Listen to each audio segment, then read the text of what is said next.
जहाँ तक इटावा की घटना का सवाल है, तो मैं तो कहना चाहता हूँ मुकुटमणि जी को जी। उनका जन्म यादव परिवार में हुआ है। यादवों से बड़ा हिंदू कौन है? यादवों से बड़ा भक्त कौन है? यादवों से बड़ा सनातनी कौन है?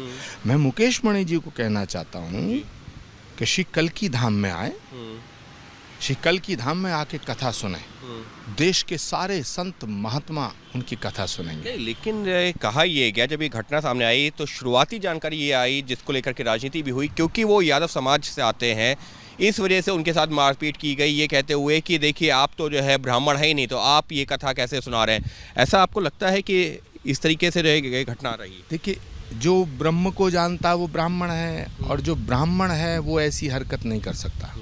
जिन्होंने कथावाचक महोदय के साथ ये बदतमीजी की है, उनका अपमान करने की कोशिश की है, मैं उन्हें ब्राह्मण नहीं मानता।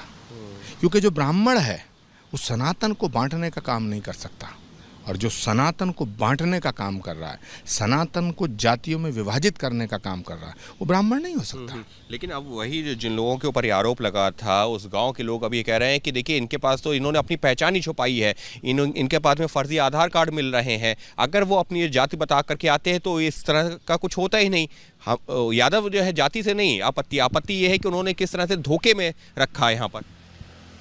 जो भगवान की कथा कर रहा है, जो भगवान का जिसको बोध हो गया, जिसको सृष्टि का बोध हो गया, जिसको समष्टि का बोध हो गया, वही ब्राह्मण है। जन्म से तो हम सब शूद्र हैं। जब हमें ज्ञान नहीं होता, अज्ञानी होते हैं, तब हम शूद्र होते हैं। जब हमें जैसे जैसे ज्ञान होता है हम ब्राह्मण हो जाते हैं। यही हमारा शास्त्र कहता है। जो लोग अज्ञानी हैं वो इसको इस दृष्टिकोण से देख रहे हैं। मैं आज मुकुटमणि जी को ये जानते हुए कि उनका जन्म यादव परिवार में हुआ, मैं श्री कल्की धाम में कथा करने के लिए आमंत्रित कर रहा हूँ। मैं उनका सम्मान करूँगा और सारे लोग उनकी कथा सुनेंगे। और ये हमारे सनातन का सौंदर्य है। हमने वाल्मीकि को महर्षि को कहा के पुकारा है, रविदास को संत शिरोमणि कहा गया है।